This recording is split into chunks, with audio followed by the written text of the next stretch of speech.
Bonjour à tous et à toutes, je suis ravie de vous retrouver aujourd'hui en vidéo pour mon premier point lecture pour le mois d'août. J'ai décidé de vous filmer en extérieur aujourd'hui car il fait assez beau et que c'est plutôt calme, mais je dois dire que par contre il fait carrément super chaud. Donc bref, tout ça pour vous dire que je vais donc vous présenter aujourd'hui 4 livres et non 5 comme d'habitude, tout simplement parce qu'au mois d'août je travaille énormément, à savoir qu'en juillet je travaillais en moyenne 35 heures par semaine dans le restaurant et que pour le mois d'août on se rapproche plus d'une cinquantaine d'heures par semaine. Donc voilà, après je me console en me disant que là je reprends demain. Je vous filme, on est jeudi, je reprends vendredi pour encore 5 jours et après c'est terminé. Donc bref, c'est bientôt fini, mais c'est vrai que du coup ça me laisse pas énormément de temps, ni pour la lecture et encore moins pour les vidéos, d'où le fait que vous ayez eu quand même assez peu de vidéos pour le mois d'août sur la chaîne. Après je pense me rattraper à la rentrée, j'ai pas mal d'idées de vidéos et tout ça, mais je n'ai pas forcément les moyens de les filmer ici, donc ça attendra que je rentre chez moi et d'autant plus qu'il devrait y avoir de sacrés unboxings à la rentrée chez moi. Je vais donc démarrer tout de suite le point lecture. Donc dans ce point lecture je vous parlerai tout d'abord de Royaume de vent et de colère de Jean-Laurent Del Socorro. Ensuite, je vous parlerai de La fille sous la glace de Robert Brinza. Puis je vous parlerai de Tu as promis que tu vivrais pour moi de Karen Ponte, que j'ai donc lu sur ma liseuse. Et enfin, je terminerai avec Les Seigneurs de Bohême d'Estelle Faye. Je vais donc démarrer tout de suite avec Royaume de vent et de colère de Jean-Laurent Del Socorro, qui a été ma première lecture d'août. Je l'ai lu sur un jour de repos et je l'ai lu en une seule journée. C'est un roman que vous aviez déjà peut-être vu passer dans son édition grand format qui était, je crois, chez ActuSF ou chez Critique, je sais plus. Pour ma part, je trouve cette édition poche vraiment très très sympa et plus subtile que la version grand format. Vraiment, j'aime beaucoup. Il s'agit en fait d'un roman de fantaisie historique qui a pour point de départ un fait réel historique, à savoir la prise de Marseille en 1596, qui a mis fin à la République indépendante de Marseille, puisque oui, Marseille a été indépendante durant pas très longtemps, mais elle a été indépendante. Sur cette base historique sur laquelle l'auteur s'est énormément renseigné afin de proposer un récit non pas réel, mais en tout cas probablement vrai et qui respecte les faits réels. Nous allons donc suivre 4 personnages différents. On va les découvrir environ 48 heures avant la prise de Marseille et après nous allons découvrir un peu les événements qui les ont conduits à en arriver là aujourd'hui. Parmi les 4 personnages que l'on suit, il y a Gabriel, un chevalier, Victoire, la patronne de la guilde des assassins, également Axel, une ancienne mercenaire devenue tenancière, qui est une des raisons, j'avoue, pour lesquelles j'ai lu ce livre, et également comment il s'appelle, Armand, qui est en fait un magicien. Il est abrasonnier, je sais plus. En fait, c'est le seul personnage qui apporte la touche de fantaisie et la touche de magie à l'histoire, puisqu'il est en fait, il est capable de maîtriser une substance qui donne de la magie et c'est la seule, voilà, c'est le seul élément magique de cet univers.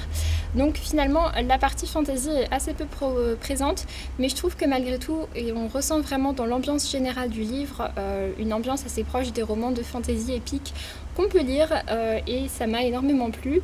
C'est un récit avec des chapitres très courts qui s'enchaînent entre les différents personnages et ça m'a vraiment bien plu. J'ai trouvé que les différents personnages étaient tous intéressants à suivre, qu'ils étaient attachants, que voilà, ça m'a vraiment bien plu. En plus de ça, je trouve le récit bien construit, c'est dynamique, c'est bien agencé, etc.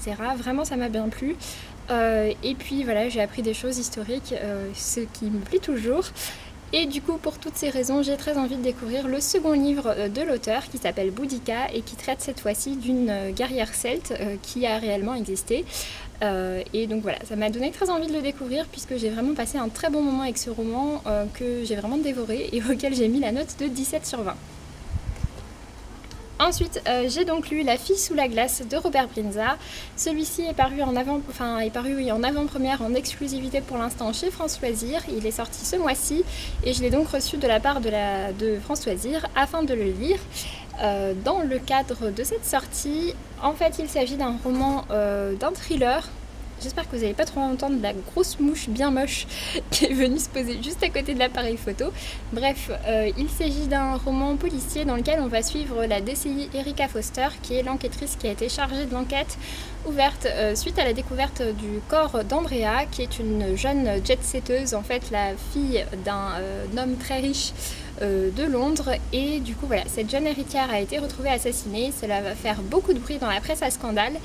Et toute l'enquête est vraiment assez compliquée. Les enquêteurs piétinent beaucoup, ils ont du mal à mettre ensemble tous les éléments de l'histoire. Et puis en plus de ça, on va découvrir qu'il ne s'agit pas d'un meurtre unique, mais plutôt d'une série de meurtres. C'est un livre qui possède quand même quelques scènes assez dures et qui du coup n'est pas ouvert à tous les publics. Malgré tout, c'est un livre que j'ai plutôt bien apprécié. Après, je dois dire que pour moi, son défaut, c'est qu'il fait 500 pages et qu'on sent vraiment passer les 500 pages. J'ai trouvé que la fin était très bien, était dynamique, était très surprenante, était très bien amenée, très bien expliquée, très cohérente. Mais par contre, j'ai trouvé qu'avant, il y avait quand même un gros moment de flottement dans lequel ça n'avançait pas assez vite à mon goût et ça ne rendait pas ma lecture assez addictive, on va dire, pour que je l'apprécie pleinement. Donc voilà, malgré tout, ça reste quand même une bonne découverte. Je le recommande aux personnes qui aiment les thrillers et les policiers un petit peu sanglants. Ça pourrait vous plaire. Je lui ai mis la note de 14/20 et je remercie Françoisière pour l'envoi. Ensuite, j'ai donc lu Tu as promis que tu vivrais pour moi de Karen Pont, publié chez Michel Lafon, que j'ai lu pour ma part en numérique. C'est un roman que j'ai vu quand même pas mal passer au moment de sa sortie, mais j'étais un peu réticente à l'idée de le lire à cause du titre. L'idée Tu as promis que tu vivrais pour moi, c'est, je sais pas, c'était un titre qui me gênait un peu. Et je sais pas, je m'imaginais une histoire derrière.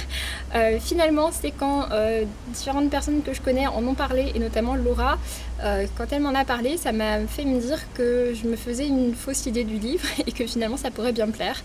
En fait, Tu as promis que tu vivrais pour moi, il s'agit de l'histoire de Molly, qui est une jeune femme qui a, je sais plus, entre 25 et 30 ans, je dirais environ, et qui vient de perdre sa meilleure amie qui s'appelait Marie. Marie est décédée très jeune d'un cancer, ça s'est fait assez rapidement.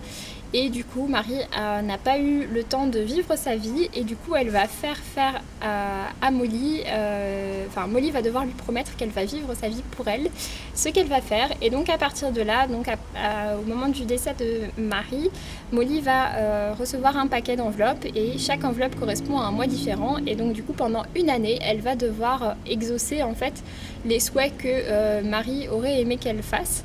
Enfin, des choses que Marie aurait aimé faire et que Molly va devoir faire à sa place en quelque sorte. Je ne sais pas si vous avez bien compris. Bref, on va donc suivre cette histoire. J'ai beaucoup aimé tout l'aspect autour du deuil de cette meilleure amie que j'ai trouvé vraiment très intéressant et avec pas mal de surprises amenées. Ce qui m'a vraiment bien plu et voilà, ça prenait des directions originales qui n'étaient pas forcément celles que j'attendais, mais ça m'a bien plu. Après, il y a une petite romance qui s'installe et je vous avoue que pour ma part, j'aurais vu un autre personnage pour la romance. Il y avait un autre personnage masculin que j'aimais beaucoup dans l'histoire et qui n'est pas celui vers lequel va se diriger Molly, ce qui était un petit peu une déception pour ma part.